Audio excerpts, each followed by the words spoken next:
Blog Talk Radio. Hello, everyone. This is Laurie Smith on Blog Talk Radio. Good morning. It's January 28th, Thursday, 5:30 in the morning, Calgary, Alberta time, and I'm just waking up and having a coffee as usual and getting ready to start the day, and I'm happy to be here, and I'm happy that you can be here.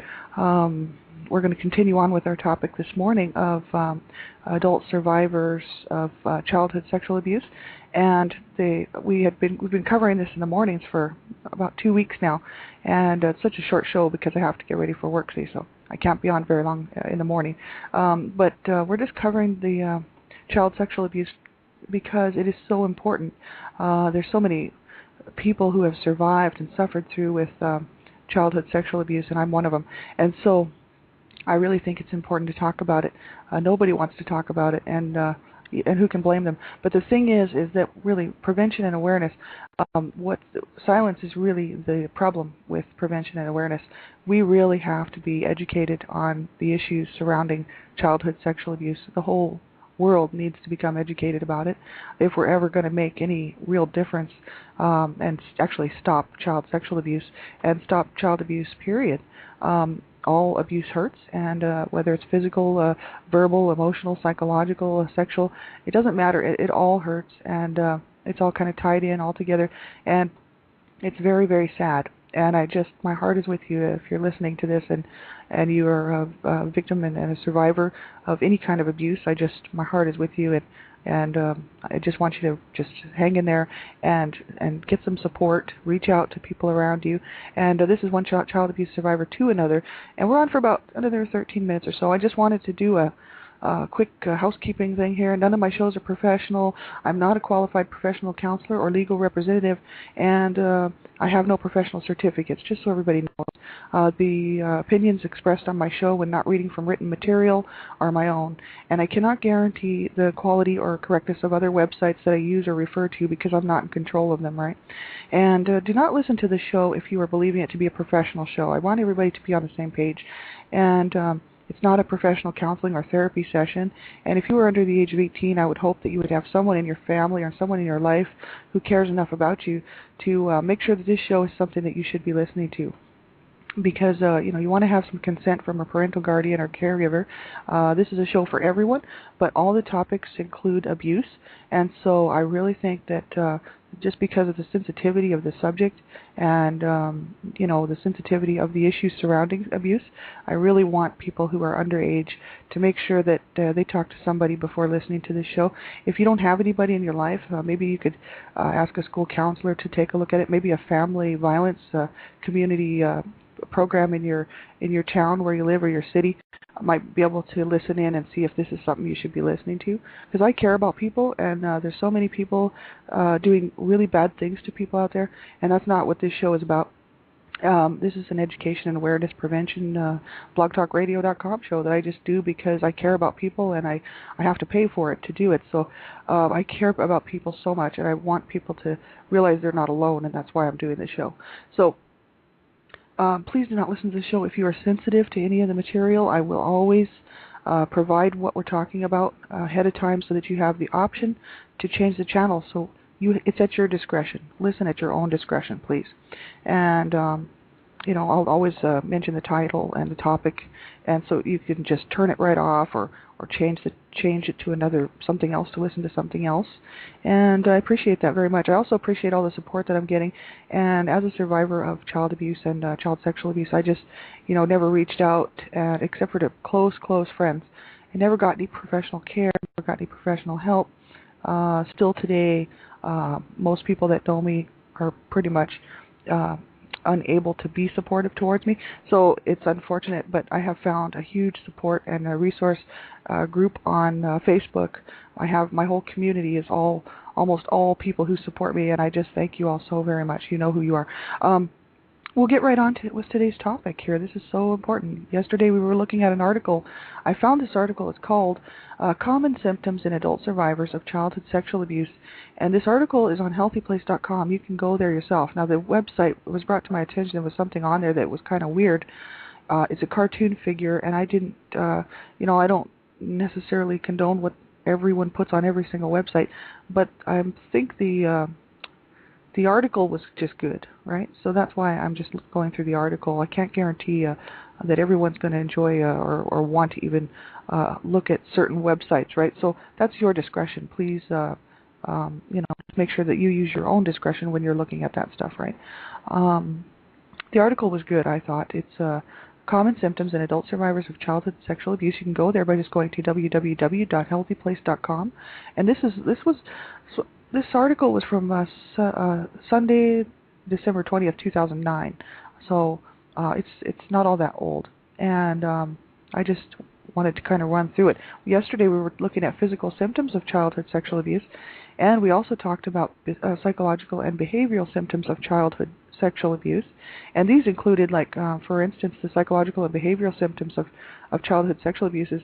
They were listing off depression and anxiety. This can happen to people who have been abused sexually as children, and it's actually very close. It is related to all child abuse, really.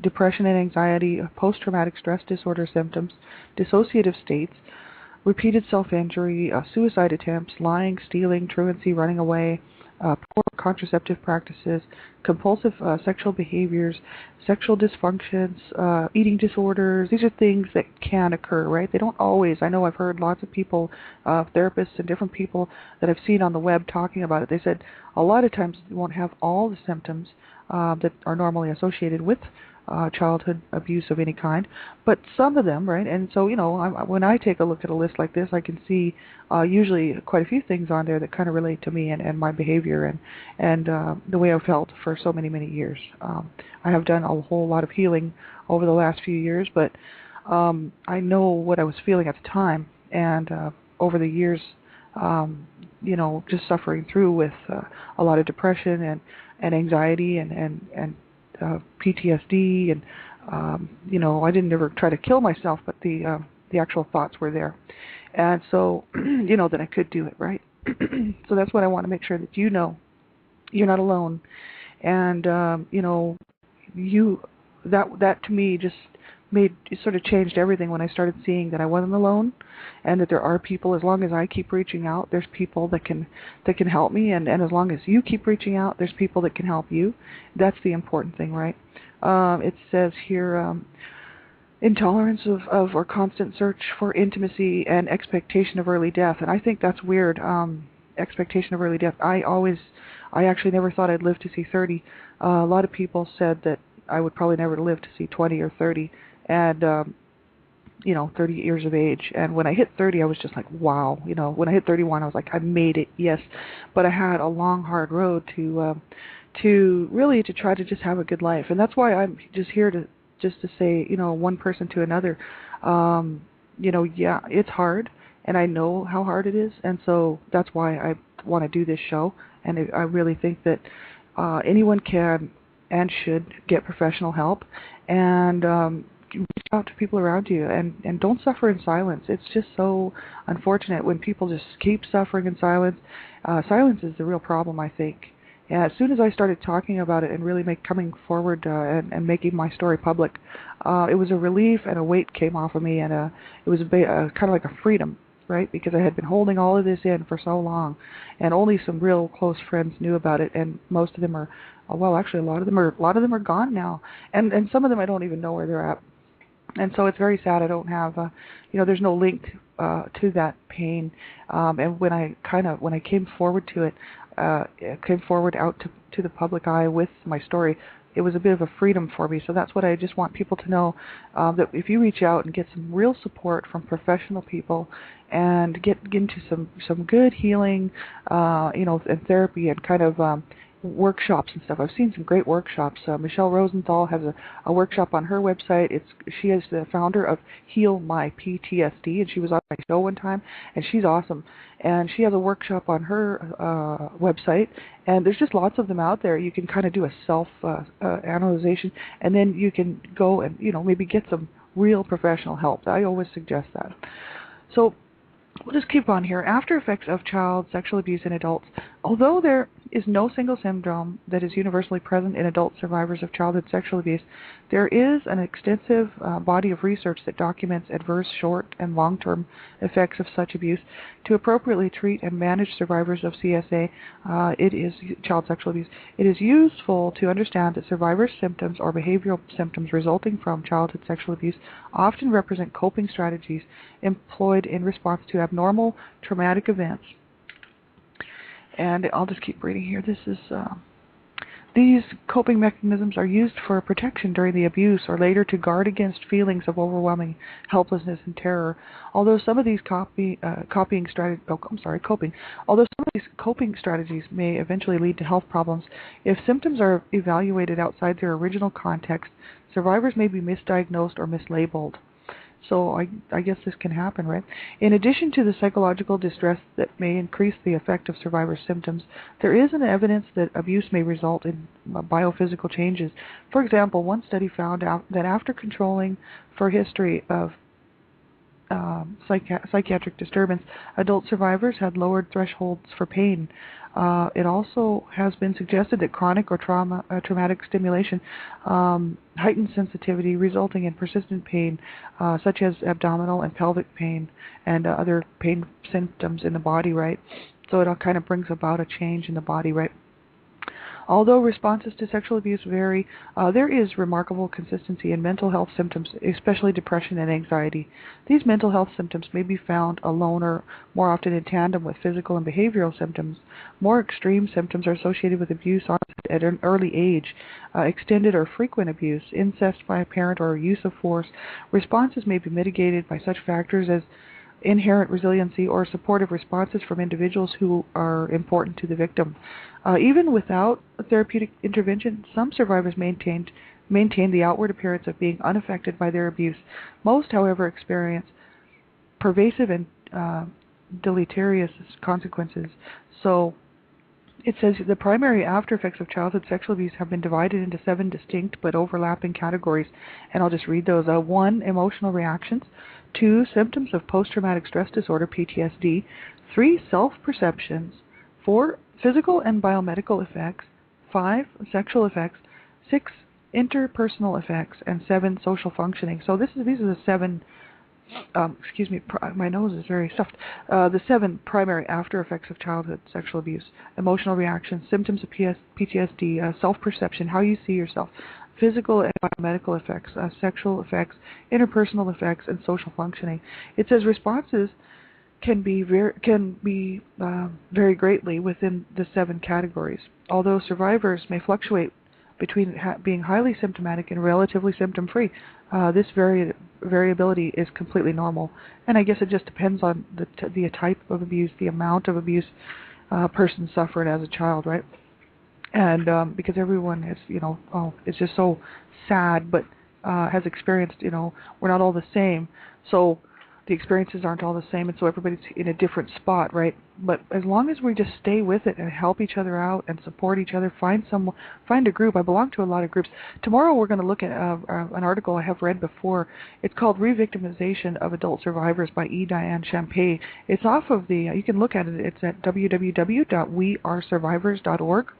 And it's a great website. They have lots of good stuff on there. They have resources, adult survivor news stories, child abuse radio. They have child abuse and unemployment, child abuse and obesity, recommended books, relationships, research, healing from abuse. And it's really a good website. I really like it. We are adult survivors of child abuse and neglect. It's wearesurvivors.org. And there's also Gail Crabtree, Hope for Healing. She has a Blog Talk Radio show, Voices of Hope, and I got to talk to her. She's an awesome lady. She's an advocate for victims of sexual assault and sexual abuse and domestic violence. And if you need some more information about her, get a hold of me, or just look her up on the web, hopeforhealing.org. And then I volunteer for Dreamcatchers for Abused Children, and I love their website, actually it's not that, http dreamcatchersforabusedchildren.com. And they have lots of resources. You could spend months on there, like I said before. You just click on the tabs and pull up the resources that you need, and I really highly recommend that website. There's so many good resources out there. Make sure you just keep reaching out and get some help. And I'll be back on tomorrow morning, 5:30, same time, same place. Take care, everybody. My heart is with you, and just make sure that you get some good support and professional help. That's my thing.